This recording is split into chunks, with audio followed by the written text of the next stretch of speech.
1 பேதுருவின் புஸ்தகம் 3ஆம் அதிகாரம் 19-20 அதில் 20வது வசனம், அந்த பேழையிலே சிலராகிய 8 பேர் மாத்திரம் பிரவேசித்து ஜலத்தினாலே காக்கப்பட்டார்கள் என்று வேதம் சொல்லுகிறது.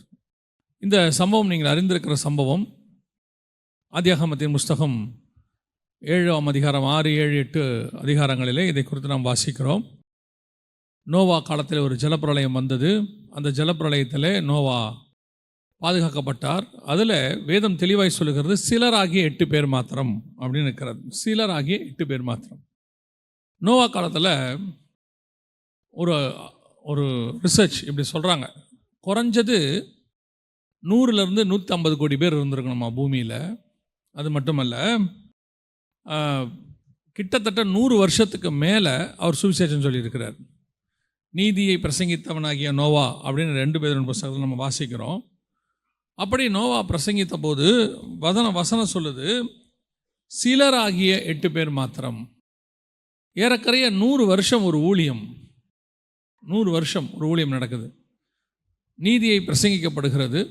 ஆனால் வேதம் சொல்லுகிறது, சிலராகிய 8 பேர் மாத்திரம் உள்ளே பிரவேசித்தார்கள் என்று சொல்லுகிறது. ஒரு பெரிய கூட்டம் வரல, அந்த பேழைக்குள்ள ஒரு பெரிய கூட்டம் வரல. மிருகங்கள் வந்திருக்கு ஜோடு ஜோடாக, ஆனால் ஒரு பெரிய கூட்டம் வரல. மத்திய 24, 37, 38 சொல்லுது, நோவாவின் காலத்தில் எப்படி நடந்ததோ அப்படியே மனுஷகுமாரன் வரும் காலத்திலும் நடக்கும் என்று சொல்லி பார்க்கிறோம். அப்படியானால் நோவாவின் காலத்தில் இருந்ததான அந்த காலத்து ஜனங்களைப் போலதான் இந்த காலத்திலும் ஜனங்கள் இருப்பார்கள் என்று சொல்லி நாம் பார்க்கிறோம். அந்த காலத்தில் ஜனங்கள் எப்படி இருந்தார்களோ அதே போல் தான் இந்த காலத்திலும் ஜனங்கள் இருப்பார்கள்.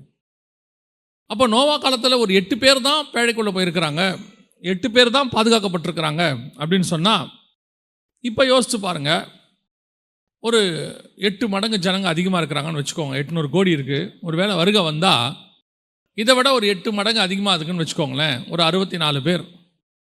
நான் இப்படி நினைப்பேன், ஒரு சபைக்கு 8 பேர் போயிடுவாங்களா அப்படின்னு. ஒரு ஊழியர் இடத்துல கோச்சிக்கிட்டார் இந்த செய்தி சொல்லும் போது. அதென்ன சபையில் 8 பேர் போவாங்கன்றீங்க, அதுக்காக நாங்களாம் சர்ச்சு நடத்துகிறோம் அப்படின்னாரு.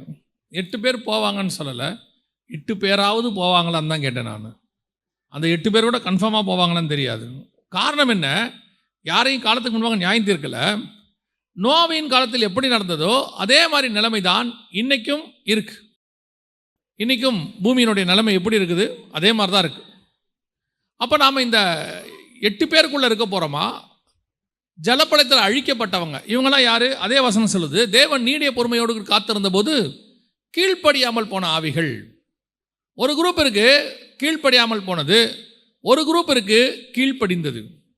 கீழ்ப்படிந்தது 8 பேர், கீழ்ப்படியாதது ரிமைனிங் மொத்தம். அதுதான் இன்னைக்கு உள்ளதான ஆவிக்குரிய நிலைமை. நான் உலகத்தை குறித்து சொல்லவே இல்லை, நான் வெறும் சபையை குறித்து மட்டும் பேசுகிறேன். இப்போ கர்த்தர் நமக்கு நல்ல ஒரு வாய்ப்பு கொடுத்துருக்கிறார். ஆனால் காலம் எப்படி இருக்கும்? நோவா காலத்தை போல இருக்கும், அதே மாதிரி தான் இருக்கும். அப்போது நோவா இந்த 8 பேர் யார் யாருன்னு கேட்டிங்கன்னா, நோவா, அவனுடைய குமாரர் 3 பேர், அந்த 4 பேருடைய மனைவிகள், நோவாவுடைய மனைவியும் அவன் குமாரரின் மனைவிகளும் சேர்ந்து 8 பேர். நோவா, சேம், காம், யாபேத், அந்த 4 பேருடைய மனைவிகள் 8 பேர் உள்ளே பிரவேசித்திருக்கிறார் என்று சொல்லி பார்க்கிறோம். அப்போ இந்த 8 பேர் உள்ளே போவதுக்கு என்ன செய்தார்கள், அவங்க என்ன பண்ணாங்க அப்படின்னு பார்க்குறோம். அன்னைக்கு நோவா காலத்தில் இருந்த மிகப்பெரியதான ஒரு மிக முக்கியமான பிரச்சனை என்ன அப்படின்னு சொல்லி பார்த்தீங்கன்னு சொன்னால், ஆதியாகமத்தின் புஸ்தகம் சொல்லுது 6ஆம் அதிகாரத்தில், அன்னைக்கு கர்த்தரே சொல்லக்கூடிய மிக முக்கியமான பிரச்சனை என்ன அப்படின்னு கேட்டிங்கன்னா, 6ஆம் அதிகாரம் 2ஆம் வசனம் சொல்லுது, ஆதியாகமத்தின் புஸ்தகம், தேவகுமாரர் மனுஷகுமாரத்திகளை அதிக சௌந்தரியம் உள்ளவர்கள் என்று கண்டு அவர்களுக்குள்ளே தங்களுக்கு பெண்களை தெரிந்து கொண்டார்கள். அன்னைக்கு உள்ள பாவத்தில் என்ன இருந்தது? புசித்தும் குடித்தும் பெண் கொண்டும் பெண் எடுத்தும் அப்படின்னு இருக்கு. இப்போ இங்கே வசனம் சொல்லுது, பெண் கொண்டும் பெண் எடுத்தும் அப்படிங்கிற இடத்துல வாசிக்கும் போது அவங்க எப்படி பெண் கொண்டு பெண் எடுத்தாங்க அப்படிங்கிறதுக்கு நாம் என்ன செய்கிறோம்? ஒரு விளக்கத்தை பார்க்குறோம். அது ஆண்டவர் பாவம் என்று சொல்கிறார். அப்படி பெண் கொண்டு பெண் எடுக்கிறத அப்போ கல்யாணம் பண்ணுறது பாவமா? ஒரு சாரார் சொல்கிறது மாதிரி கல்யாணம் பண்ணுறது பாவமானா இல்லை. இயேசு தெளிவாக சொல்கிறாரு, வரம் பெற்றவர்களை தவிர மிச்சம் யாரும் அப்படி இருக்க முடியாது. திருமணம் என்பது பாவம் அல்ல, திருமணம் என்பது யாவருக்குள்ளும் கனமுள்ளதாக இருக்கிறது என்று வேதம் சொல்லுகிறது. அப்படி இருக்கும் பொழுது அப்போ பெண் கொண்டும் பெண் எடுத்தும் அப்படிங்கிறதனுடைய அர்த்தம் என்ன?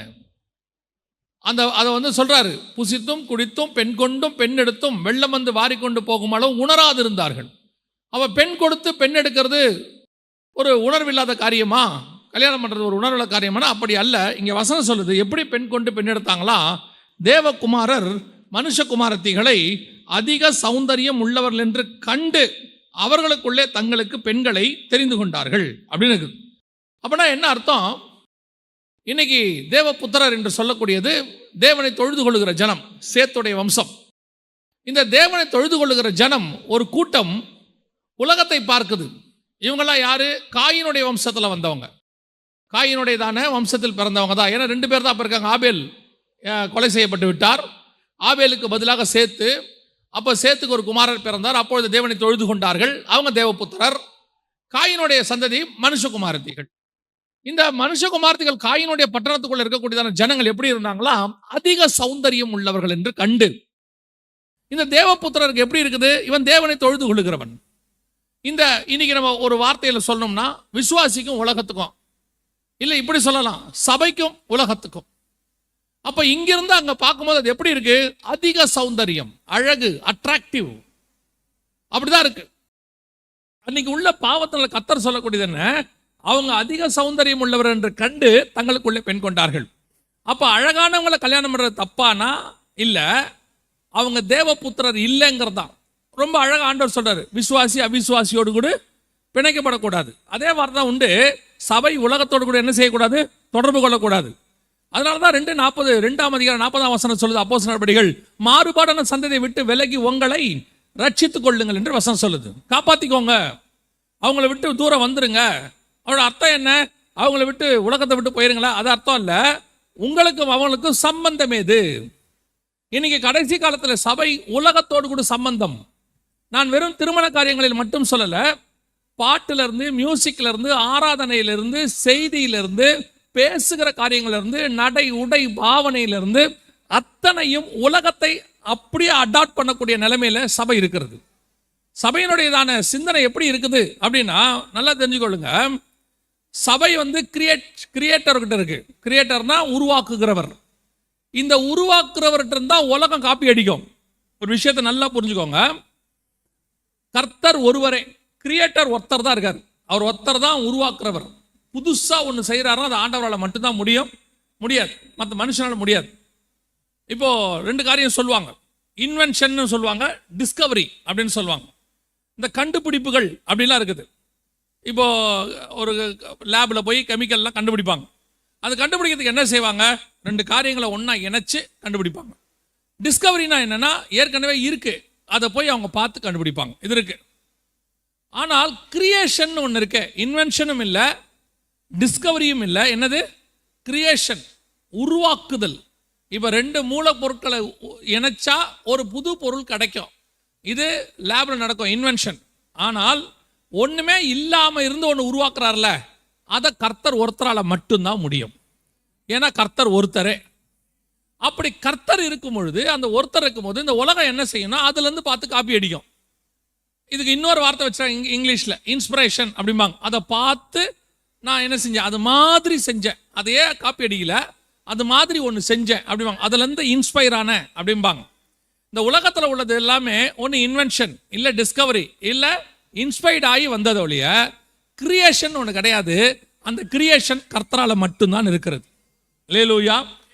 அப்போ கர்த்தர் இந்த உலகத்தில் கிரியேஷன் வைக்கும்போது நம்ம கிட்ட இருந்து தான் உலகம் காப்பி அடிக்கணும். அதான் உண்மை. ஏன்னா கிரியேட்டர் நம்ம கிட்ட இருக்கிறார். இது வரைக்கும் இந்த உலகத்தில் இருக்கிற அத்தனையும் பேஸ் எங்கன்னா பைபிள் தான் பேஸ். இதுல இருந்து தான் உலகத்தினுடைய சட்டங்களா இருக்கட்டும், நியமங்களா இருக்கட்டும், மக்களுடைய காரியங்கள் எதுவா இருக்கட்டும், எல்லாமே இங்கிருந்து அடிப்பாங்க. ஆனா இந்த வசனம் என்ன சொல்லுது? 6ஆம் அதிகாரம் ஆதியாகமத்தின் புத்தகம் 2ஆம் வசனம், தேவபுத்திரர் மனுஷகுமாரத்திகளை அதிக சௌந்தரியம் உள்ளவர்கள் என்று கண்டு. அப்ப இதை விட அங்க எப்படி இருக்குது? சௌந்தரியம், அழகு, வண்டர்ஃபுல், சூப்பரா இருக்கு அப்படின்னு அர்த்தம். இந்த நிலைமை எப்போ வரும்? ஒரு உலகம் அழிவதற்கு முன்பதாக வரும். ஏன்னா இந்த இடத்துக்கு வந்த உடனே கர்த்தர் சொல்றாரு, என் ஆவி மனுஷனோடு கூட என்ன செய்வதில்லை, போராடுவது இல்லை அப்படின்னு சொல்லிட்டு மனுஷனை அழிக்க அவர் சித்தம் கொண்டார் அப்படின்னு இருக்குது. மனுஷனை உண்டாக்கினதுக்கு மனஸ்தாபப்பட்டார். இது அப்படியே சபைன்னு வச்சுக்கோங்க. சபையானது உலகத்தோடு கூட தன்னை இணைத்துக் கொள்ளுகிறது. இணைத்துக் கொள்ளுகிறத பார்க்கும்போது கர்த்தர் சொல்றாரு, என் ஆவி, சபை, பரிசுத்தாவியில் இருக்கிற சபை மாம்சத்தோடு போராடாது, மனுஷனோட என்ன செய்யாது, போராடாது. அதனால கர்த்தர் என்ன செய்யறாரா, சபையை முடிக்க திட்டம் கொள்ளுகிறார். சபையின் காலம் முடிவுக்கு வருகிறது, அவ்வளவுதான். அந்த அந்த உலகத்தினுடைய முடிவு வரும்போது சபைக்கும் ஒரு முடிவு வந்துடும். உங்களுடைய வருகைக்கும் உலகத்தின் முடிவுக்கும் அடையாளம் என்ன? அப்படி இருக்கும் பொழுது இப்ப சபையினுடையதான ஒரு அடையாளம் என்ன? இது உலகத்தோடு கூட தொடர்பு கொள்ளுதல், இணைத்து கொள்ளுதல், அதிக சௌந்தரியம். இன்னைக்கு நான் பார்க்கும் பொழுது நான் என்ன அளவில் பார்த்ததை உங்களுக்கு சொல்றேன். ஒரு காலகட்டத்தில் பரிசுத்தவான்கள் எந்த ஒரு விஷயம், ஒரு செய்தி கொடுக்க போறதா இருந்தால் அவங்க என்ன பண்ணுவாங்கன்னா, ஒரு தேவ சமூகத்தில் போய் காத்திருப்பாங்க. காத்திருந்து இங்கிருந்து வார்த்தையை எடுத்துட்டு வருவாங்க, பைபிள்ல இருந்து. அதுக்கு ரேமான்னு ஒன்று சொல்லுவாங்க கிரேக்க வார்த்தையில். அதோட அர்த்தம் என்னன்னா, ரெவலேஷன், உள்ளுக்குள்ள இருந்து வரும். ரெவலேஷனா வெளிப்படுத்தின விசேஷம் கிடையாது. இந்த வார்த்தையிலிருந்து ஒரு வெளிப்பாடு கிடைக்கும். அந்த வெளிப்பாடு இதுக்கு முன்பதாக யாரும் கேட்டதாகவே இருக்காது. அப்படி ஒரு காரியத்தை கர்த்தர் சொல்லுவார். இது சபைகளுக்குள்ளே பரிசுத்தவான்கள் கொண்டு வந்து கொடுத்துக்கிட்டு இருந்தாங்க. எனக்கு தெரிஞ்சு போன ஜெனரேஷன் வரைக்கும், தலைமுறை வரைக்கும். ஆனா இந்த தலைமுறையில சபைகளில் வார்த்தை இருக்கிறது. ஆனால் வார்த்தை தேவனிடத்திலிருந்து வந்த அந்த ரேமாவாக இல்லை. இது உலகத்திலிருந்து எடுக்கப்பட்டதாக, இன்ஸ்பைர்ட். ஒரு உலகத்தை பார்க்குறாங்க, ஒரு வாட்ஸ்அப் பார்க்குறாங்க, அல்லது உலகத்தில் இருக்கக்கூடியதான ஒரு காரியத்தை பார்க்குறாங்க. அதை அப்படியோ கொண்டாந்து சபையோடு கூட இணைத்து ஒரு கமெண்ட்ரி படிக்கிறாங்க. இன்னொரு ஊழியக்காரருடைய செய்தியை பார்க்குறாங்க. அந்த செய்தியிலிருந்து அப்படியே இவங்க கொஞ்சம் பாயிண்ட் போட்டு, நான் சொல்கிறேன், அதை எடுத்துகிட்டு வந்து கொடுக்கறது தப்பு கிடையாது. அது டிஸ்கவரி, இன்வென்ஷன். ஆனால் கிரியேஷன் ஒன்று இருக்கு. உங்களுக்குள்ள இருந்து கர்த்தர் பேசுவது, உங்கள் சபைக்கு கர்த்தர் இடைபடுவது, உங்களோடு கூட கர்த்தர் பேசுவது, அது இருக்குதா? இன்னைக்கு அது இல்லை. இன்னைக்கு சபை எந்த இடத்துக்கு போயிருச்சுன்னா, வார்த்தையா இருக்கட்டும், இசையா இருக்கட்டும், பாட்டா இருக்கட்டும், உலகத்தை பார்க்குது. அதிக சௌந்தரியம் உள்ளவர்கள் என்று கண்டு அவர்களுக்குள்ள அங்கிருந்து ஒரு டியூன் எடுக்கிறாங்க, அங்க இருக்கக்கூடிய ஒரு மியூசிக் பீஸ் எடுக்கிறாங்க, அங்க பாடுற நல்ல ஒரு ஆளை பாட கூட்டிட்டு இங்க வராங்க, அங்கிருந்து சில காரியங்களை இங்க சபைக்குள்ள கொண்டு வராங்க. ஏன்னா அது அதிக சௌந்தரியம். ஆனால் இதுக்கு முன்னாடி வரைக்கும் நல்லா கவனிச்சு பாருங்க, இதுக்கு முன்னாடி வரைக்கும் பரிசுத்தவான்கள் எதையுமே எடுக்க மாட்டாங்க. அவங்க தேவ சமூகத்தில் காத்திருப்பாங்க. மேபி அவங்க ஒரு சின்ன இடத்துல இருப்பாங்க, அவங்க பார்க்கறதுக்கு சௌந்தரியமா இருக்காது, விரும்பத்தக்க ரூபம் இருக்காது. நான் எப்பவும் சொல்லுவேன், ஜீவ விருட்சத்துக்கும் நன்மை தீமை அறியத்தக்க விருட்சத்துக்கும் என்ன டிஃபரன்ஸ் அப்படின்னு கேட்டீங்கன்னா, ஆதியாகமம் 2ஆம் அதிகாரத்தில் வாசிக்கிறோம். அந்த நன்மை தீமை அறியத்தக்க கனி இருக்கு இல்லையா, இந்த உலகத்தை அழிக்கிற கனி, மரணம், அது எப்படி இருந்துச்சா, பார்வைக்கு இன்பமும் புசிப்புக்கு நல்லதும் புத்தியை தெளிவிக்கிறதுக்கு இச்சிக்கப்படத்தக்கதுமாக, அட்ராக்ஷன் பயங்கரமா இருந்துச்சாம். அப்படியே நாலேஜ் ஃபுல்லா இருந்துச்சாம். அப்படியே இச்சை பார்த்தோன்னே சூப்பரா இருக்கு, செம, இது நமக்கு வேணும், இதை வைக்கணும் அப்படின்னு ஒரு எண்ணம் இருந்துச்சாம். சரி, பக்கத்தில் ஒரு ஜீவ விருட்சம் இருந்துச்சு. ரெண்டும் பக்கத்துல இருக்கு. ரெண்டுத்தையும் வாசிச்சு பாருங்க. ஆதியாகமம் 2ஆம் அதிகாரத்தில் கர்த்தர் சொல்லுவாரு 8-9 வசனங்களில், தோட்டத்துக்கு நடுவே ஜீவ விருட்சம்னு. 3ஆம் அதிகாரம் ஆதியாகமத்தின் புத்தகத்தை வாசிச்சு பாருங்க. தோட்டத்தின் நடுவே இருக்கக்கூடியதான நன்மை தீமை ரெண்டுமே பக்கத்துல நடுவில் தான் இருக்குது. இந்த ரெண்டு விருட்சத்தை சொல்லும் போது, ஒன்னு பார்வைக்கு இன்பம், புசிப்புக்கு நல்லது, புத்தியை தெளிவிக்கிறதுக்கு இச்சிக்கப்படத்தக்கது. ஆனா ஜீவ விருட்சத்தை பத்தி ஒண்ணுமே இருக்காது. ஜீவ விருட்சம்னா என்ன? முதல்ல ஜீவ விருட்சம்னா வேதம் சொல்லுது, இதை புசிக்கிற அந்த மனுஷன் என்றென்றைக்கும் உயிரோடு இருப்பான். என்றென்றைக்கும் உயிரோடு இருப்பான்னா அதற்கு பேர் தான் நித்திய ஜீவன், எட்டர்னல் லைஃப். என்னைக்கும் உயிரோடு இருந்தா நித்தியம் ஜீவன், உயிரோடு இருக்கிறது நித்திய ஜீவன் அர்த்தம். அப்ப நித்திய ஜீவன் வரணும்னா என்ன பண்ணோம்? இயேசு கிறிஸ்து சிலுவைக்கு போகணும். சிலுவையில் அவர் மரணம் அடைஞ்சா நமக்கு நித்திய ஜீவன் உண்டு. இயேசு சிலுவைக்கு போகாத வரைக்கும் நித்திய ஜீவன் கிடையாது. அப்ப இயேசு சிலுவைக்கு போறார். சிலுவையில் இயேசு நித்திய ஜீவனை உண்டாக்கும் போது எப்படி இருக்கிறாரு அப்படின்னு பார்த்தீங்கன்னா, வசனம் சொல்லுது ஏசாயால, அவருக்கு விரும்பத்தக்க ரூபம் இல்லாது இருந்தது. அவர் மரத்தில் இருக்கிறாரு. எப்படி இந்த நன்மை தீமை அறியத்தக்க இந்த ஜீவ விருட்சம் மரத்துல அந்த பழம் கனி தொங்குதோ, அதே மாதிரி இயேசு மரத்துல தொங்குறாரு. ஆனா இந்த கனி, இந்த விருட்சம், இந்த இயேசு கிறிஸ்து எப்படி இருக்கிறாரா? வசனம் சொல்லுது, விரும்பத்தக்க ரூபம் இல்லாது இருந்தது. அதே மாதிரிதான் தோட்டத்துக்குள்ள நீங்க நன்மை தீமை ஜீவ விருட்சத்தை பார்த்தீங்கன்னா விரும்பத்தக்க ரூபம் இருக்காது, அழகு இருக்காது. அவருக்கு அழகும் இல்லை, சௌந்தரியமும் இல்லை. அப்போ உலகம் பார்க்கறதுக்கு அதிக சௌந்தரியம் உள்ளது. இயேசு அதிக சௌந்தரியம் இல்லாதவராக இருந்தார். எங்க? சிலுவையில. சிலுவை பற்றின உபதேசம் உலகத்துக்கு பைத்தியம், நமக்கு தேவைப்படனாக இருக்கிறது. அப்போ நீங்கள் இந்த நோவா காலத்தில் ஜனங்களை போல இருந்து நீங்கள் கீழ்ப்பெடாமல் போன ஆவிகளா மாறுறீங்களா, இல்ல சிலராகி 8 பேர் மாத்திரமா இருக்க போறீங்களானா, அதுக்கு அடிப்படையா நீங்க செய்ய வேண்டியது ஒரு மிக முக்கியமான விஷயம், உலகத்தை தொடர்பு கொள்ளாததல். உலகம் பார்க்கிறதுக்கு சௌந்தரியமாய் தான் இருக்கும், இச்சிக்கப்படத்தக்கதாக தான் இருக்கும், உலகத்தில் உள்ளது அப்படித்தான் இருக்கும். ஆனா அதை பார்த்து நீங்க தீர்மானம் பண்ணி அதோடு கூட தொடர்பு கொள்ள விரும்பினால் தேவபுத்திரர் மனுஷகுமார்த்திகளோடு கூட அந்த கான்செப்ட் தான் வரும். அதைத்தான் சபை இன்னைக்கு செஞ்சுக்கிட்டு இருக்குது. சபை அதோடு கூட தன்னை இணைத்துக் கொள்ளுகிறது.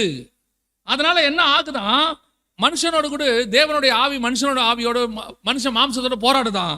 அதனால வசனம் சொல்லுது பலவான்கள் பிறந்தார்கள். 4 வசனம் சொல்லுது அந்நாட்களிலே ராட்சியதர் பூமியில இருந்தார்கள், பின்பு தேவகுமாரர் மனுஷகுமாரத்திகளோடு கூட கூடுகிறதினால் இவர்கள் அவர்களுக்கு பிள்ளைகளை பெற்ற போது இவர்களும் பூர்வத்தில் பேர் பெற்ற மனுஷராகிய பலவான்களா இருந்தாருங்க. இன்னைக்கு பாருங்க, சபை அந்த உலகத்தில் இருக்கிற காரியத்தை கொண்டு வந்து அப்படியே நம்ம யூஸ் பண்ணும்போது பயங்கரமா எஸ்டாப்ளிஷ். அப்படியே இன்னைக்கு பாருங்க, நீங்க போய் பாருங்க, எந்த காரியமா இருக்கட்டும், they are not giving importance to the quality, giving only important to the quantity. நீங்க போய் பாருங்க, அவுட்புட் நல்லா வரணுங்கிறான். எந்த ஒரு விஷயமா இருக்கட்டும் அவுட்புட் நல்லா இருக்கணும். ஒரு யூடியூப்லயே, ஏன்னா இன்னைக்கு இருக்கிறத சொல்றேன், யூடியூப்ல மெசேஜோ பாட்டோ எதை போட்டாலும் கிராண்டா அப்படியே அவுட்புட் நல்லா இருக்கு, செமையா இருக்கு, சூப்பரா இருக்கு. ஆனால் வசனம் சொல்லுது ஆவியோடும் உண்மையோடும் தொழுது கொள்ள வேண்டும். அங்கே அழகா இருக்கிறது 2வதா இருக்கணும், ஆவியோட இருக்கிறதா முதலாவது இருக்கணும். இங்க அழகுக்கு இருக்கிற இம்பார்ட்டன்ஸ் ஆவிக்கு இல்ல. இங்க கிராண்ட்னஸ்க்கு இருக்கிற இம்பார்ட்டன்ஸ் தேவ ஆவியானவர் அசைவாடுறதுக்கு இல்ல. அங்க இப்போ நீங்க ஒருத்தர் மியூசிக் வாசிக்க வைக்கிறீங்க, ஒரு பாட்டு போட போறீங்க, மியூசிக் வாசிக்க வைக்க போறீங்க. இப்போ அந்த இசை வாசிக்கிறவர்ல இருந்து அந்த ரெக்கார்டிங் பண்றவர் வரைக்கும் நீங்க எப்படி எப்படி தேடுறாங்க அப்படின்னு பாத்தீங்கன்னா, நல்ல டேலண்ட் உள்ள ஆளா கேட்குறாங்க. நல்லா வாசிக்கிறவர், நல்லா அந்த அந்த அந்த கலை தெரிஞ்சவர், இன்ஜினியர், நல்லா அப்படி தேடுறாங்க. இப்போ பண்ணது எல்லாமே ஹைலி டேலண்டட். பாடுறது உலகத்தில் நல்லா பாடுற ஒருத்தரை கொண்டு பாட வைக்கிறாங்க. வாசிக்கிறது ஆவியும் இல்லை எதுவும் இல்லை, அவங்க டேலண்டட், அது ஒன்று தான் கொண்டு வாசிக்க வைக்கிறாங்க. இப்போ பாட்டு கேட்கறதுக்கு கிராண்டா இருக்கு, குவாலிட்டியா இருக்கு, அவுட்புட் நல்லா இருக்கு, எல்லாம் சூப்பரா இருக்கு. ஆனால் அந்த பாட்டோ அந்த செய்தியோ அந்த படமோ அவங்க என்ன எடுக்கிறாங்களோ அது ஆவியோடு இல்லை. அது எந்த விதமான ஒரு உணர்வையும் உங்களுக்கு தூண்டல. அங்க ஆவியானவர் எதுவும் பேசல. அந்த இடத்துல ஒரு மாற்றம் வரல. இப்போ நீங்க அந்த இடத்துல வரும்பொழுது தேவபுத்திரரும் மனுஷகுமார்த்திகளும் சேரும் போது பிறக்கிறது எப்படி இருக்குது? பலவான்கள், செமையா இருக்கு, பயங்கர ஸ்ட்ராங்கான விஷயம் வெளிப்படுது, அப்படியே அழகா ஒரு நல்ல அவுட்புட். ஆனால் அதே இடத்துல மரியாளோடு கூட பரிசுத்த ஆவியானவர் இணையும் போது பிறக்கிறது பரிசுத்தம் உள்ளதா இருக்கு. நான் சொல்றது உங்களுக்கு புரியும் நினைக்கிறேன். மாம்சத்தோடு ஆவி பிறக்கும் போது பலவான்கள் நல்லா இருக்கு, ஆனா பரிசுத்தத்தோடு பரிசுத்தம் பிறக்கும் போது இன்னொரு பரிசுத்தம் பிறக்கிறது. இப்போ உங்க பாட்டு இசையிலிருந்து உங்க செய்தியிலிருந்து நீங்கள் ஆவியானவரோடு கூட இணைந்து ஆவியானவரால நடத்தப்படுகிற மனுஷர்கள் இணைந்து செய்யும் போது ஒரு அவுட்புட் வரும். அது எப்படிப்பட்ட அவுட்புட்டா இருக்கும்? பரிசுத்த ஆவியினால் நடத்தப்படுகிற அவுட்புட்டாக இருக்கும். இப்போ உங்களை பொறுத்த வரைக்கும் இந்த காலகட்டம் நோவாவை போல உள்ள காலகட்டமா இருக்கிறதுனால அவங்க என்ன பண்றாங்க? மனுஷகுமாரத்திகள், அவர் நல்லா வாசிக்கிறாருங்க, பரிசுத்தாவியை பெற்றவரா? இல்ல இல்ல இல்ல, அப்படி பரிசுத்தாவியை பெற்றவர்னு சொல்ல முடியாது. சரி, அவர் நல்லா வாசிக்கிறாருங்க, அவர் கிறிஸ்தவரா, ஒரு ஆவிக்குரிய சபையில இருக்கிறாரா? இல்ல இல்ல, அவர் சினிமாக்கும் வாசிக்கிறாரு. அப்புறம் ஏன் அவரை கூட்டிட்டு வரீங்க? செமையா வாசிக்கிறாருங்க, அவரு கிறிஸ்தவ பேர் இருக்கு, ஆவியில இருக்காரா? எல்லா கிறிஸ்தவ பேர் உடையவர்களும் கிறிஸ்தவர்கள் அல்ல, பரிசுத்த ஆவியை உடையவர் தான் கிறிஸ்தவர். இப்போ நம்ம வாசிக்கிறது முக்கியமா அந்த வாசிக்கிறதுல இருந்து வெளிப்படக்கூடியதான பிரசன்ஸ், தேவ பிரசன்னம் முக்கியமா. தேவ பிரசன்னம்னு ஒண்ணு இல்லவே இல்லைன்னா நீங்க கிறிஸ்தவனையே தேர்ந்தெடுக்க வேண்டாம், உலகத்தில் இருக்கிற நல்ல ஆளை கூட்டு வந்துருங்க, அவரை கூட்டு வந்து வாசிங்க. ஏன்னா அந்த இடத்துல உங்களுக்கு என்ன தேவையில்லை? அபிஷேகம் தேவையில்லை. அபிஷேகம் தான் முக்கியம்னா நல்லா வாசிக்கிறவனை விட ஆவியில நிறைந்திருக்கிறவன் தான் முக்கியம். ஒருவேளை நம்ம பையன் கொஞ்சம் குறைவா வாசிக்கிறவனா இருப்பான், ஆனா அவன் பரிசுத்தாவில நிரம்பி வாசிப்பான். அதை எடுத்து யூஸ் பண்ண ஆவியானவர் வல்லமை உள்ளவராக இருக்கிறார். தேவ ஆவியானவர் எந்த குழாங்களையும் எடுத்து யூஸ் பண்ணுவார். எதை எடுத்து எந்த கோலியாத்தையும் வீழ்த்துவதற்கு. நீங்க என்ன நினைக்கிறீங்க தெரியுமா? நாங்க இப்படி ஒரு வீடியோ போட்டோம், நிறைய பேர் பார்த்தாங்க, பலவான்கள், தேவ புத்திரர் மனுஷகுமாரத்தோட இணையும் போது பலவான்கள் பிறப்பாங்க. ஆமா, நல்லா பார்ப்பாங்க, பணம் வரும், அதெல்லாம் ஓகே. எத்தனை பேர் மனம் திருமணம் பிறந்தது பரிசுத்தம் உள்ளதா? அதுதான் இங்க முக்கியம். இப்போ பவுல் சிறைச்சாலையிலிருந்து ஒரு நிருபம் எழுதுறாரு, எபேசுக்கு எழுதுறாரு, சிறைச்சாலை நிருபம். அவர் எழுதும் போது எழுதி ஒரு ஆள்கிட்ட கொடுத்து விடுறாரு, இதை கொண்டு போய் எபேசுல வாசி, அப்புறம் இதை கொண்டு போய் லவோதிக்கேயால வாசி. எவ்வளவு பேருக்கு தெரிய போகுது? எவ்வளவு பேருக்கு? இப்போ இன்னைக்கு உள்ள பாஷையில சொல்றேன், கண்டென்ட்டை ரெடி பண்ணி அப்லோட் பண்றாரு. இன்னைக்கு உள்ளவங்களுக்கு பாஷைக்கு சொல்றேன், கண்டென்ட்டை ரெடி பண்ணி அப்லோட் பண்றாரு. அது எத்தனை பேருக்கு போது? கொண்டு போய் ஒரு சர்ச்சுக்கு போகுது, எபேசு தேசத்துல இருக்கிற பட்டணத்துல இருக்கக்கூடிய அங்க உள்ள ஒரு சர்ச்சில் கொண்டு போய் கொடுத்துட்டு சொல்றாரு, இதை அப்படியே லவோதிக்கேயாவுக்கும் ஃபார்வர்ட் பண்ணுங்கிறாரு. அவ்வளவுதான். இன்னைக்கு யோசிச்சு பாருங்க, அவர் எழுதின அந்த நிருபமானது அந்த எபேசு சபைக்கு மட்டுமல்ல, லவோதிக்கேயாவுக்கு மட்டுமல்ல, எனக்கு உலகத்தில் இருக்கிற 800 கோடி மக்களுக்கும் இன்னைக்கு அது ஆசீர்வாதமா இருக்கிறது. இவ்வளவு தூரம் எப்படி ஃபார்வர்ட் ஆச்சு? எத்தனை லாங்குவேஜ்ல பாருங்க டிரான்ஸ்லேட் பண்ணிருக்காங்க, டப்பிங் பண்ணிருக்காங்க. இன்னைக்கு பாஷையில சொன்னா டப்பிங். எத்தனை லாங்குவேஜ்ல அதை டிரான்ஸ்லேட் பண்ணி அவர் சிறைச்சாலையில் எழுதும் போது யோசிச்சிருப்பாரா, நம்ம ப்ராடக்ட் இந்த அளவுக்கு ரீச் ஆகணும்? இயேசு கிறிஸ்து பிரசங்கம் பண்றாரு கலிலேயாவில், 4ஆம் அதிகாரம் மத்தேயு சொல்லுது, அவர் போய் மனம் திரும்புங்கள், பரலோக ராஜ்யம் சமீபமா இருக்கு என்று பிரசங்கம் பண்ணினார். அடுத்த வசனம் வாசிங்க பாப்போம், 4ஆம் அதிகாரம் மத்தேயு சுவிசேஷம் கடைசி 2 வசனம் வாசிங்க. அவருடைய கீர்த்தி சீரியா எங்கும் பிரசித்தமாயிற்று.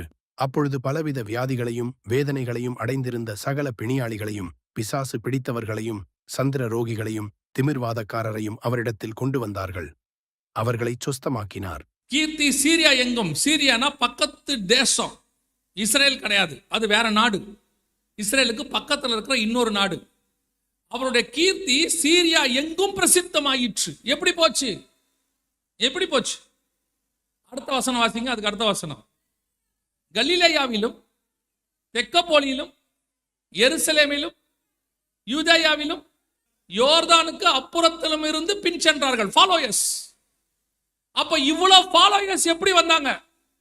உங்களுடையது ஆவியினால் வெளிப்படுமானால், ஆவியானவர் எங்கெங்கே போகிறாரோ அங்கே உங்களை கொண்டு போக அவர் வல்லமை உள்ளவராக இருக்கிறார். இன்னைக்கு தேவபுத்திரர் இவங்க நல்ல ஆவியில உள்ளவங்க தான், மாற்றுக்கிறதுலாம் கிடையாது. சபை ஆவியில் தான் இருக்குது. ஆனா சபைக்கு என்ன ஆசை?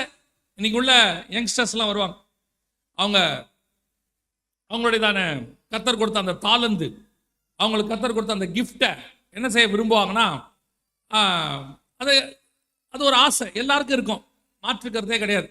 அதை கொண்டு போய் ரெக்கார்ட் பண்ணி அல்லது பேசி ஜனங்களுக்கு கொண்டு போய் கொடுக்கணும்னு ஆசைப்படுவாங்க. பண்ணிட்டு அடுத்து நம்ம பையன் பண்ண போற அடுத்த விஷயம் என்னன்னா வியூஸ். இப்போ உள்ளவங்களுக்கு சொல்றேன், எவ்வளோ பேர் பார்த்துருக்காங்க, எவ்வளோ பேர் பார்த்துருக்குறாங்க. ஒரு சிலர் அதுல இருந்து வர வருமானத்தை விரும்புறாங்க, ஒரு சிலர் விரும்புறது. ஆனால் இதை விரும்புவாங்க, எவ்வளோ பேர் பார்க்குறாங்க, எத்தனை மில்லியன், எத்தனை ஆயிரம், எத்தனை லட்சம் அப்படின்னு பார்க்குறாங்க. இது மாம்சம். மாம்சத்தில் அந்த ஆசை இருக்கிறது சாதாரணம், மாற்றுக்கிறதே இல்லை.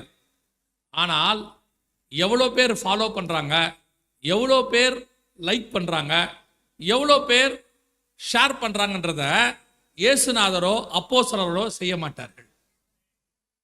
ஆவியில் இருக்கிறவன் செய்ய மாட்டான். ஏன் தெரியுமா? அவனை பொறுத்த வரைக்கும் இந்த ப்ராடக்டை கொண்டு போய் சேர்க்க வேண்டியது என் பொறுப்பு, அதை கொண்டு போக வேண்டிய பொறுப்பு ஆவியானவர் கையில் இருக்கு. அது சீரியாவெங்கும் யோர்தானுக்கு அப்புறத்துலதும், சீரியாங்கிறது நார்த் லாஸ்ட், யோர்தானுங்கிறது சவுத்தில், அதுவும் வெஸ்ட்ல, சவுத்தில் ஈஸ்ட்ல லாஸ்ட். இந்த பக்கமோ அந்த பக்கமோ 2 பக்கத்துல இருந்து ஜனங்களை வர வைக்க வேண்டியது ஆவியானவர் வேலை. இன்னைக்கு என்ன நடந்துட்டு இருக்குது? தேவபுத்திரருக்கு மனுஷகுமார்த்திகளோடு கூட இணையிறது. பலவான்களா இருக்கணும், நல்ல போகணும், மினிஸ்ட்ரி நல்லா போகணும். ஏன் மினிஸ்ட்ரி நல்லா போகணும்? மினிஸ்ட்ரி ஏன் நல்லா போகணும்? மினிஸ்ட்ரி பரிசுத்தமா போனா போதும். அதை நல்லா போகிற வேலையை கர்த்தர் செய்வார். ஆபிரகாம உன் பேரை பெருமைப்படுத்துவேன்னு சொன்னது கர்த்தர். நான் சொல்றது புரியுதா? உன் பேரை பெருமைப்படுத்துவேன்னு சொன்னது கர்த்தர். இப்ப சொல்லுங்க, ஆபிரகாம் பேரு ஆபிரகாமுக்கு அப்புறம் பைபிள்ல யாருக்கு இருக்கு? ஈசாக்கு அவன் பசங்க 2 பேருக்கு ஆபிரகாம் பேர் வச்சாரா? இல்ல. யாக்கோபு தனக்கு 12 பசங்க, எவனுக்காவது தாத்தா பேர் வச்சாரா? பொதுவா நம்ம அப்படி வைப்போம்ல, அப்பா பேரு தாத்தா பேர் ஒன்று வைப்போம்ல, வச்சாங்களா? வைக்கல. அந்த 12 பசங்க இருக்காங்கல்ல, அவங்க யாராவது அவங்க பசங்களுக்கு ஆபிரகாம்னு பேர் வச்சாங்களா? எங்கேயுமே இல்லை. எனக்கு தெரிஞ்சு இல்லை. ஒருவேளை இருக்கலாம் யாருக்காவது, எனக்கு தெரிஞ்சு இல்லை. அப்ப பேரை பெருமைப்படுத்தவன்னா என்ன அர்த்தம்? பேரை பெருமைப்படுத்த என்ன அர்த்தம்? ஆபிரகாமுக்கும் தாவீது வரைக்கும் 1000 வருஷம். எனக்கு தெரிஞ்ச அந்த 1000 வருஷத்துல யாருக்குமே எங்க ஆபிரகாம்னு பேர் இல்லை. தாவீதுல இருந்து இயேசு வரைக்கும் ஒரு 1000 வருஷம், அதுலயும் யாருக்கும் ஆபிரகாம்னு பேரை காணும். ஆனா கர்த்தர் ஆபிரகாம் பார்த்து சொல்றாரு, உன் பேரை பெருமைப்படுத்துவேன். அப்படின்னா என்ன பெருமைப்படுத்துறது? உன் பேரை பெருமைப்படுத்தனா என்ன அப்படின்றத கொஞ்சம் தியானிச்சு பாருங்க. இன்னைக்கு ஆபிரகாம நம்ம நிறைய பேர் வைக்கிறோம், இன்னைக்கு வைக்கிறோம், ஆபிரகாம் பேரை நிறைய பேர் வைக்கிறோம். ஆனா உண்மையிலேயே பேரை பெருமைப்படுத்த என்ன தெரியுமா? வெளிப்படுத்தின விசேஷம் சொல்லுது, உன் பேரை பிதாவுக்கு முன்பாக நான் அறிக்கையிடுவேன். பேரை பெருமைப்படுத்தின என்னன்னா, இங்க உங்க பேரை உயர்த்துறது அல்ல, பரலோகத்துல 1000 பரிசுத்தவான்களுக்கு முன்பாக, 1000 தூதர்களுக்கு முன்பாக, பரிசுத்தமாகிய தேவனுக்கு முன்பாக உன் பேர் பெருமைப்படுத்தப்படும். இதுதான் கர்த்தர் கொடுக்கிற வானத்துக்குரிய ஆசீர்வாதம். இன்னைக்கு பிசாசு தேவபுத்திரர் மனுஷகுமாரத்தோட இணைச்சு உன் பேரை இங்க பிரபலப்படுத்தணும், உங்க மினிஸ்ட்ரி இங்க வளரணும். யோசிச்சு பாருங்க, எத்தனை மினிஸ்ட்ரி ஒரு 50 வருஷத்துக்கு முன்னாடி உள்ளது இப்ப இருக்கு. எத்தனை பரிசுத்தவான்கள் வல்லமையா பயன்படுத்தப்பட்டவங்க இன்னைக்கு அவங்க பேர் இருக்கு இல்ல தானே? எத்தனையோ பேர் காணாம போயிடுச்சு. ஒரு சில பேர் நம்ம சொல்றோம், ரிச்சர்ட் உம்ரான் ஐயா பேரை சொல்றோம். அவர் கம்யூனிஸ்ட் தேசத்துல ரத்த சாட்சியா மறிக்கல, அந்த அளவுக்கு அவர் பாட அனுபவிச்சாரு. ஆனா அவர் கூட செத்தவங்க பேர் உங்களுக்கு ஞாபகம் இருக்குதா? இல்ல தானே? யார் பேர் நமக்கு ஞாபகத்தில் இல்லை. யாரெல்லாம் செத்தாங்கன்னு நமக்கு தெரியாது. அதனால அவங்க பேர் மறக்கப்பட்டு போச்சா? அவங்க பேர் பரலோகத்துக்கு வராதானா? அவங்க பெயர் ஜீவ புஸ்தகத்தில் இருக்கும். அவங்க பேரை பரலோகத்தில் கர்த்தர் சொல்லுவார். நமக்கு இங்க பெருசாகணும். இதுதான் பலவான்கள், தேவபுத்திரர். அவங்க நம்ம என்ன விரும்புறோம்? இங்க நம்ம பேர் பெருசாகணும். இப்பவும் சொல்றேன், உங்கள் பேரை பெருமைப்படுத்தணும்னு கர்த்தர் முடிவு பண்ணாருன்னா அதை பூமியிலையும் பெருமைப்படுத்த அவர் வல்லமை உள்ளவராய் இருக்கிறார்.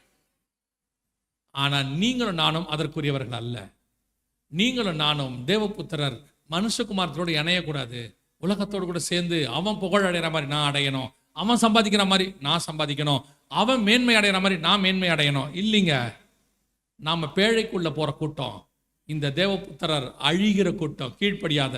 நீங்க கீழ்ப்படியாம இருந்து பலவான்களா இருந்து பேர், அந்த இடத்துல பாருங்க, பேர் பெற்றவர்களாக அந்த 4வது வசனம் சொல்லுது, இவர்கள் அவர்களுக்குள்ளே பிள்ளைகளை பெற்ற போது இவர்களும் பூர்வத்தில் பேர் பெற்ற மனுஷராகிய. நல்ல பேரு. அன்னைக்கு நோவா காலத்துல அன்னைக்கு இருந்தவங்களுக்கு எல்லாம் நல்ல பேரு, நல்ல அறிவாளிங்க, பிலாசபர், சயின்டிஸ்ட், மிகப்பெரியதான விளையாட்டு வீரர், மிகப்பெரியதான அறிவாளி, நோபல் பிரைஸ் வாங்கினவர், மிகப்பெரிய வில்வித்தை வீரர், ஓட்டப்பந்த வீரர், சிறந்த நடிகர், சிறந்த நடிகை, அப்புறம் என்ன வேணா இருக்கட்டும், அவர்கள் பூர்வத்திலே பேர் பெற்றவர்கள். ஆனால் வேதம் சொல்லுகிறது அவர்கள் கீழ்ப்படியாமல் போன ஆவிகள். அவர்கள் ஒரே பேர், கீழ்ப்படியாமல் போன ஆவிகள். ஆனால் இந்த பேழைக்குள்ள 8 பேர் போனான்ல, இவன் பூர்வத்துல பேர் பெற்றவன் கிடையாது. இவன் பூர்வத்துல யாருக்கிட்டே பேர் பெற்றவன் கிடையாது, பலவான் கிடையாது. ஆனா ஒண்ணு மட்டும் தெரியும், இவன் கீழ்ப்படிதல் உள்ளவன், இவன் பாதுகாக்கப்படுகிறவன், இவன் ரட்சிக்கப்படுகிறவன். அதான் நீங்களும் நான். இன்னைக்கு ஒரு கூட்டம் சர்ச்சு உலகத்துல பேர் வாங்கணும்னு நினைக்குது, பேர் பெற்றோர்ல இருக்கணும்னு நினைக்குது, எப்படியாவது புகழ் அடையணும். நம்ம வாழ்றதுக்குள்ள இன்னும் நீங்க புகழ் அடைஞ்சு வைங்க. யோசிச்சு பாருங்க. என் காலத்துல நான் சொல்றேன், நான் வாலிப பிராயத்தில் இருக்கும்போது நிறைய கிரிக்கெட் பிளேயரோடைய பேரு அப்படியே பச்சை குத்துவாங்க, அப்படியே அவர் பின்னாடி ஓடுவாங்க, வெறி கொண்டு அலைவாங்க. நாங்களும் இருந்திருக்கிறோம் சில கிரிக்கெட் பிளேயருக்கு பின்னாடி. அப்படியே இருப்போம். காலைல 9 மணிக்கு கிரிக்கெட் ஆரம்பிக்கும், சாயங்காலம் 5:30 மணி 6 மணிக்கு தான் முடியும். காலையிலேருந்து சாயங்காலம் வரைக்கும் உட்காந்துருப்போம், ஒரு வேலை பார்க்க மாட்டோம். அதை ஆரம்பிச்சு முடிச்சு ரிசல்ட் வர வரைக்கும் அப்படியே உட்காந்துருப்போம். அந்த கிரிக்கெட் பிளேயர் பேர்ல டீமு, அவர் பேர்ல டிஷர்ட்டு, அவர் பேரை வந்துட்டு கார்டு வாங்கி வச்சிருப்போம். இன்னைக்கு என்னாச்சு? அதே மாதிரி சினிமா நடிகருடைய பேரு, பின்னணி பாடகர் பேரு எல்லாம் வச்சிருந்தோம். இன்னைக்கு என்னாச்சு? அவர்கள் மறைந்து போனார்கள், அந்த புகழும் மங்கிருச்சு. யாராவது ஒருத்தர் என்னைக்காவது சொல்லுவான், அன்னைக்கு ஒருத்தர் நல்லா இருந்தாரு, அன்னைக்கு ஒருத்தர் நல்லா விளையாடினாரு, அன்னைக்கு ஒருத்தர் நல்லா பாடினாரு, அவ்வளவுதான் இருக்கும். ஆனால் நீங்களும் நானும் இந்த மனுஷர்கள் மத்தியிலே பேர் பெற்றவர்களா இருக்க மாட்டோம், பலவான்களா இருக்க மாட்டோம். ஆனால் பரலோகத்திலே பிதாவுக்கு முன்பாக ஜீவ புஸ்தகத்திலே பேர் எழுதினவர்களாக பலவான்களாக அங்கே இருப்போம். அல்லேலூயா. அப்ப இன்னைக்கு பேழைக்குள்ள போற கூட்டம் இதுக்கு ஆசைப்படாது. பேழைக்குள்ள போற கூட்டத்துக்கு இதை பத்தி கவலை இல்லை. இங்க உயர்த்தப்பட்டாலும் சரி, உயர்த்தப்படாவிட்டாலும் சரி, இங்கே என் பெயர் வெளியே தெரிஞ்சாலும் சரி, தெரியாவிட்டாலும் சரி, இங்கே யாராவது என்ன பலவான்னு சொன்னாலும் சரி, சொல்லாமல் போனாலும் சரி, ஒண்ணு மட்டும் நிச்சயம், நான் பேழைக்குள் பிரவேசிக்கிறவன். ஒரு நாள் வரும் கர்த்தர் என் பெயரை சொல்வார். இன்னைக்கு இந்த பலவான்களோடு மாறுறதுக்காக இந்த உலகத்து குமாரத்திகளோடு கூட தேவ புத்திரர் கலக்குறாங்க. சபையை பார்க்கிறோம், இங்க பேர் அடையணும். அந்த தேவ புத்திரர் மனுஷகுமாரர்களை கலக்கிற மாதிரி இவங்களுக்கு இந்த உலகத்தின் புத்திரர் மேல அதுல பேர் பெற்று புகழடையணும், பலவானலாகணும் ஆகிற ஆசை. இவர்களுக்கு வேதம் சொல்லுகிறது, இவைகள் கீழ்ப்படியாமல் போன ஆவிகள். ஒரு நாள் இவர்கள் ஜலப்பிரளயத்தில் அழிக்கப்படுவார்கள்.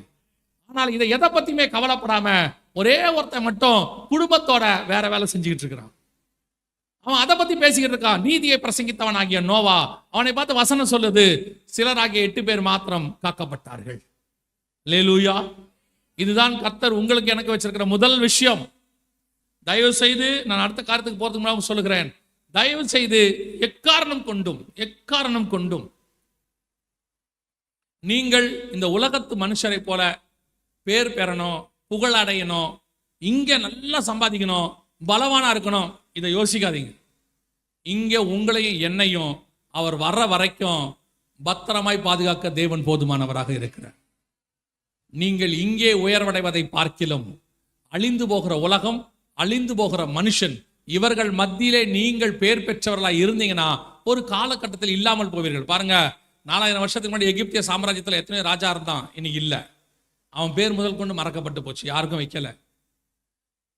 அலெக்சாண்டர் எவ்வளவு பெரிய ராஜா, 70% உலகம் அவன் கையில் இருந்துச்சாமா, இன்னைக்கு அவன் சந்ததிக்கு ஒண்ணுமே இல்லை. ஆனால் உங்களுக்கு எனக்கு ஒரு நிச்சயம் இருக்கு, நான் நித்தியமாய் பரலோகத்தில் இருப்பேன். அல்லேலூயா. இந்த நிச்சயத்துக்கு தான் நீங்க ஓடணும். இந்த அழிந்து போகிற உலகம், அழிந்து போகிற மனுஷன், அழிந்து போகிற புகழ், இவர்களுக்கு நடுவில் நீங்களும் ஒருத்தரா இருக்கணும்னு நினைக்காதீங்க. அழியாத தேசத்தில் அழிவில்லாத தேவனோடு கூட அழியாத கிரீடத்தை வைத்துக்கொண்டு அழிவில்லாமல் நாம் வாழப்போகிறோம். அதற்கு வரணும்னு ஆசைப்படுங்க. அல்லேலூயா.